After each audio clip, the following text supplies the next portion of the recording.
Assalamualaikum warahmatullahi taala wabarakatuh. Perkenalkan, saya Ahmad Isyayudi. Pada kesempatan kali ini, saya akan menyampaikan, juga menjelaskan materi terkait tarekat serta sistem pengasramaan. Sebelumnya, segala puji dan syukur marilah kita panjatkan karena dengan rahmat dan kasih sayangnya kita masih dalam keadaan sehat walafiat. Baik, dalam pembahasan kali ini kita akan mengulas dan mengupas apa itu tarekat secara umum. Kemudian kita juga akan membahas tentang sistem pengasramaan. Ada berapa dan ada apa saja sistem pengasramaan yang teradopsi dari sebuah tarekat. Dalam pembahasan kita kali ini ada 3 sistem pengasramaan yang kita kenal atau dalam materi yang akan kami sampaikan. Yang pertama ada ribat, yang kedua ada konakoh, dan yang ketiga ada zawiyah. Bagaimana dan apa saja tentang ketiganya? Mari kita simak baik-baik. Baik, penyampaian yang pertama adalah tentang pengertian tarekat secara umum. Dalam hal ini, tarekat akan dijelaskan tentang gambaran umum bagaimana itu tarekat. Tarekat merupakan sebuah istilah yang merujuk kepada aliran dalam dunia tasawuf atau sufisme. Sufisme di sini tentu sufisme dalam Islam atau sufisme Islam. Secara bahasa berarti jalan atau metode, dan secara konseptual bermakna jalan kering di tengah laut. Hal ini tentu merujuk pada sebuah ayat dalam Al-Quran, yaitu Quran Surat Toha ayat ke-77, yang artinya, dan sungguh telah kami wahyukan kepada Musa, tempuhlah perjalanan di malam hari bersama para hamba-hambaku, dan buatlah untuk mereka jalan kering di tengah laut.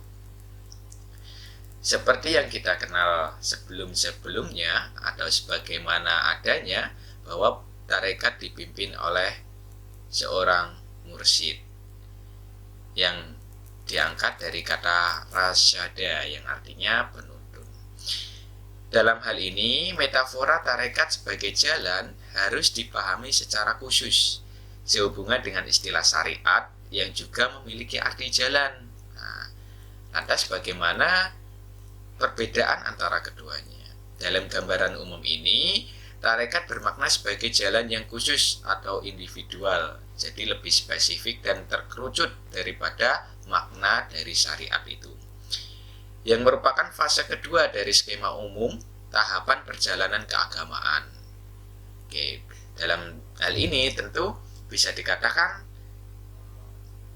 ranah syariat, kemudian fase keduanya adalah tarekat, dan selanjutnya adalah fase hakikat, dan yang paling tinggi adalah makrifat.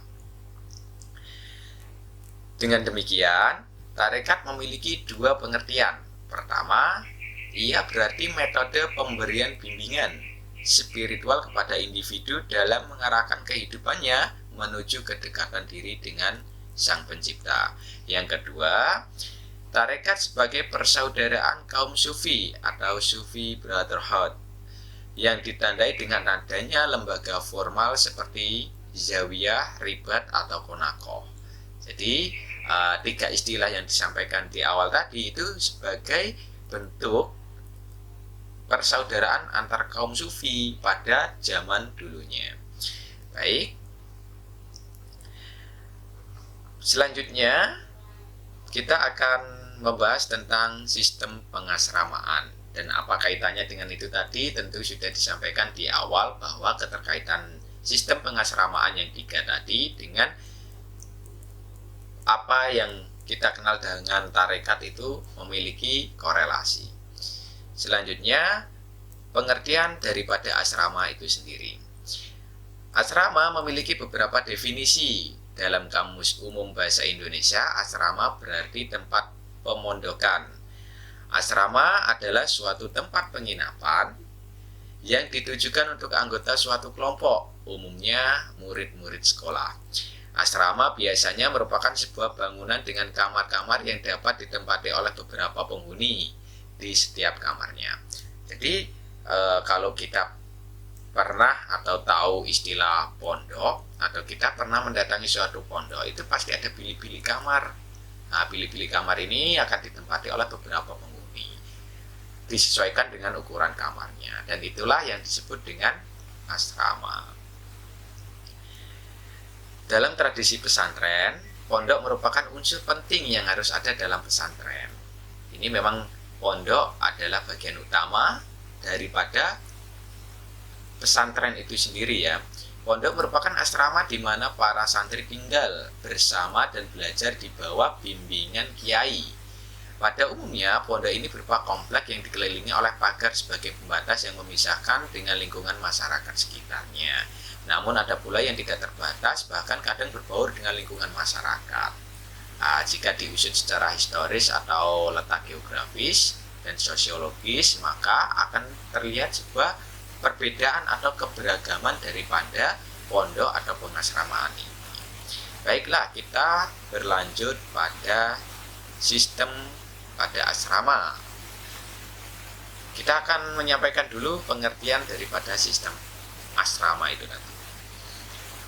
Secara garis besar, sistem pengasramaan merupakan suatu tata kelola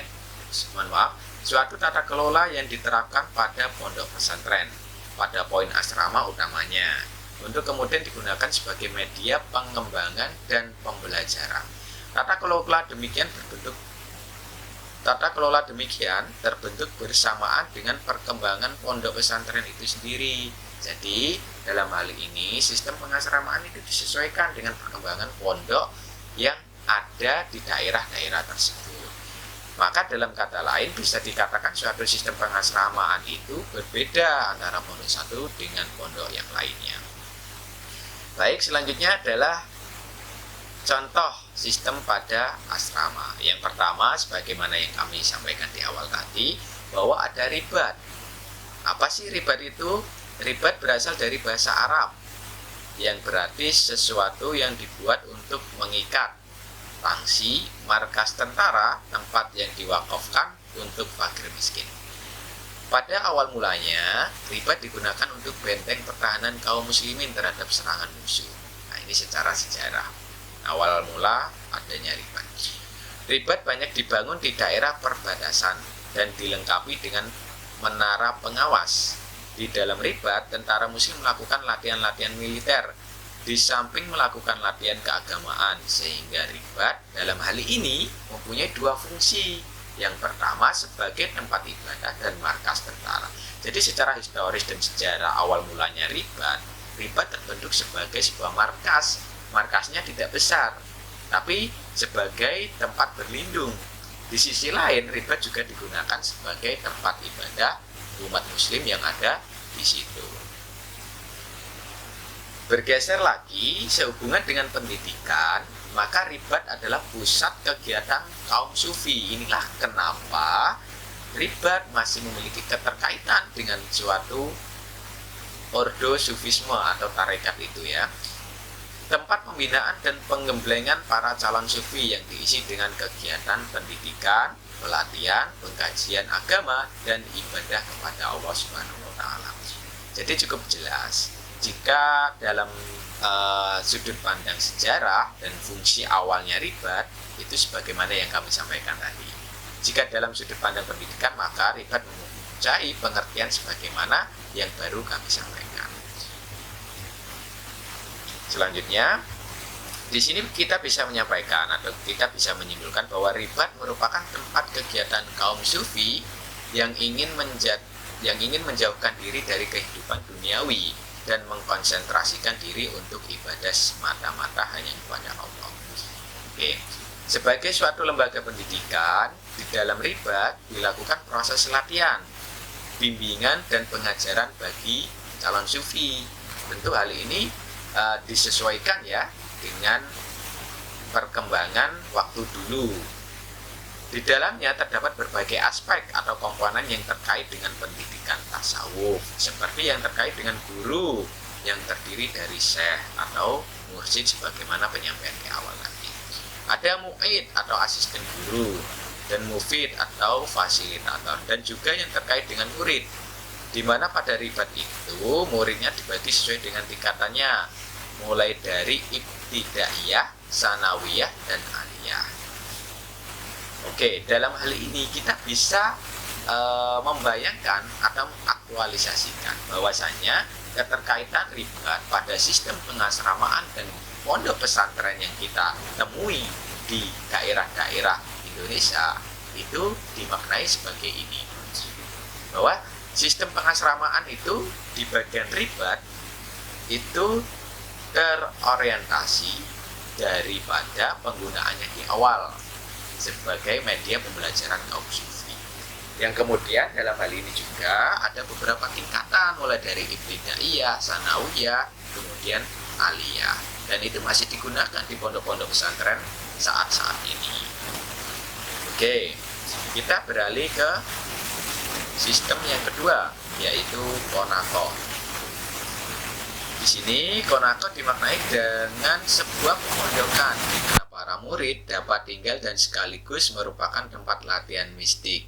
Kembali lagi, jika kita mendengar kata mistik maka kita akan mengarah pada hal-hal yang berbau tasawuf atau sufisme. Tidak ada kesepakatan tentang asal muasal kata konako, akan tetapi besar kemungkinan kata ini berasal dari bahasa Persia.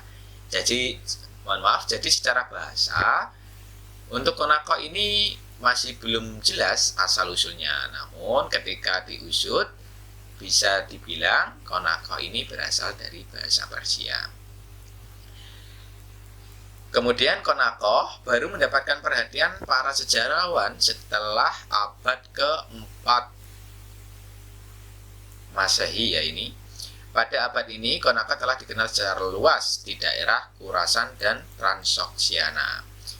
Beberapa ahli yang mencoba menelusuri sejarah lembaga ini berpandangan bahwa perkembangannya berhubungan erat dengan penyebaran kelompok yang menamakan dirinya Karomiyah, pengikut Muhammad ibnu Karom al-Sijistani. Meskipun hubungan ini belum terjelaskan sepenuhnya, penghujung abad yang sama yaitu 10 Masehi membawa angin baru bagi perkembangan konako. Asosiasinya dengan para sufi menjadi semakin jelas. Nah, seperti ini.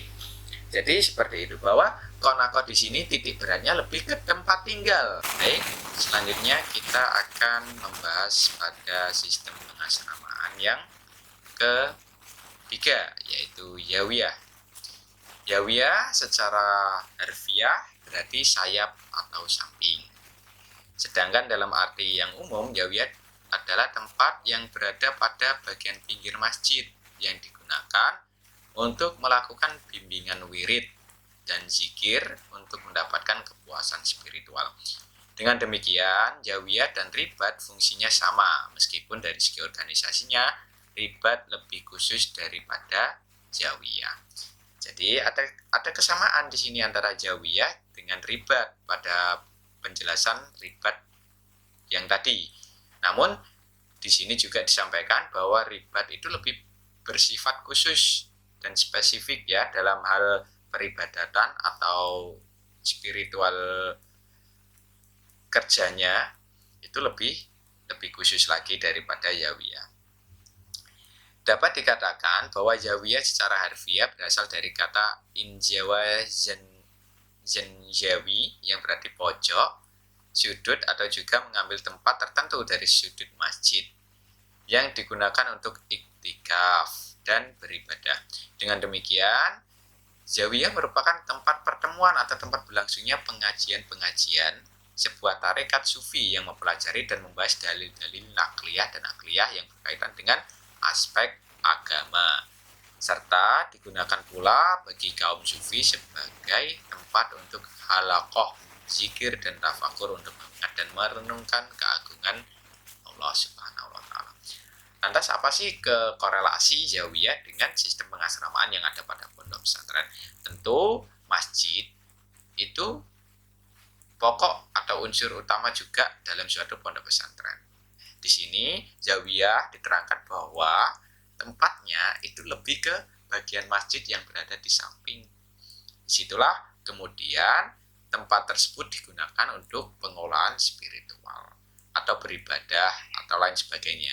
Jika pada ruang para sufi dan bagi para sufi, maka zawiyah ini digunakan sebagai pengkajian, kemudian juga zikir dan tafakur sebagaimana yang tadi kami sampaikan. Maka tidak ubah juga yang ada pada pondok pesantren atau asrama, bahwasanya mereka akan berkumpul di suatu tepian masjid untuk melakukan hal-hal yang baik, hal-hal yang positif yang mampu menunjang pendidikan mereka di pondok pesantren.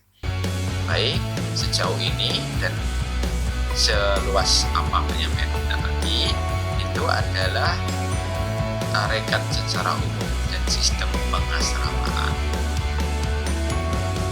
Kami mohon maaf apabila dalam penyampaian ini ada hal-hal yang kurang mengenakan baik dalam segi perkataan maupun tindakan. Kami harap apa yang kami sampaikan mampu menambah wawasan pengetahuan sedikit atau banyak, tergantung bagaimana kita memikirkan dan merasakannya.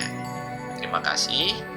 Kami mohon maaf. Wassalamualaikum warahmatullahi taala wabarakatuh.